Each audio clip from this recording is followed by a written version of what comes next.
Pa da, kao što ste rekli, prvu fazu priprema smo prošli ovde u Strumici, 2 nedelje već radimo. Iza sebe smo onako gledali da prođemo ovaj fizički deo priprema, što je teži, bazični taj sa tim trčanjima. U Antaliji očekujemo više rada sa loptom i više uigravanja.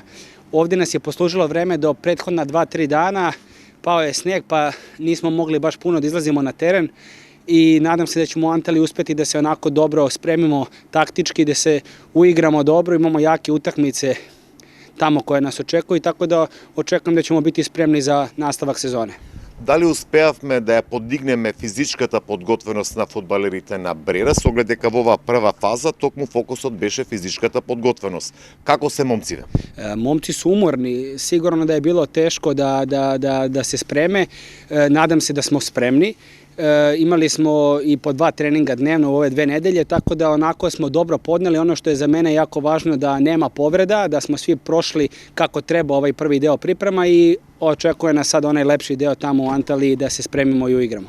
Iskren da budem, igrali smo ovde samo jednu utakmicu između sebe, 2 puta po pola sata, tako da ćemo tamo biti fokus da igrači svi dobiju šansu. Rezultat će nam naravno biti važan, ali će nam biti pre svega u fokusu da se što bolje namestimo za ono što nas čeka ovdje, da se uigramo. Igrači će svi imati negde podjednaku minutažu do zadnje 2 utakmice gde ćemo podeliti onda pomalo više da odigraju. Tako da još nije iskristalisan tim, tamo ćemo naravno to, nadam se, uspeti da uradimo, ali onako što mi je drago da idemo zadovoljni s ovim ovde prvim delom što smo odradili i idemo tamo da se uigravamo.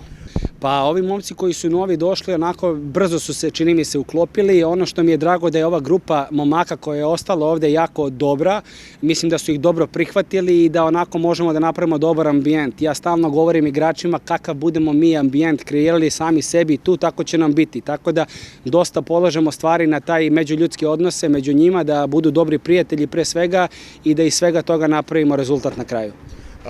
Се враќате од Анталија, како ќе биде реализирана и третата фаза од подготовките?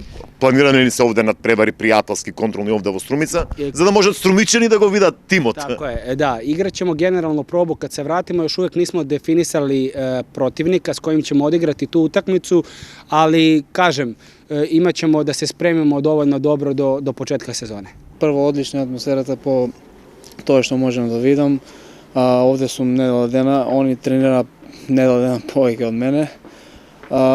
За мене голема одговорност пред се да се покажем во најдобро светло, нели, како домашен играч во клубот и да ги оствариме, нели, целите што се на клубот за оваа сезона, поточно да најбитно се да останеме во лигата. За минутата за Анталија ќе имате и контролни надпревари, претпоставам дека полека ќе се кристализира тимот, но она што од Драган Стојков се очекува е неговото искуство, пред се да биде и мотиватор на целиот тим. Па да, патуваме во Анталија, нели, таму најбитно е да останеме сите здрави пред се, да се припремиме најдобро што можеме и моја задача, нели, со моето искуство и напорна работа да придонесам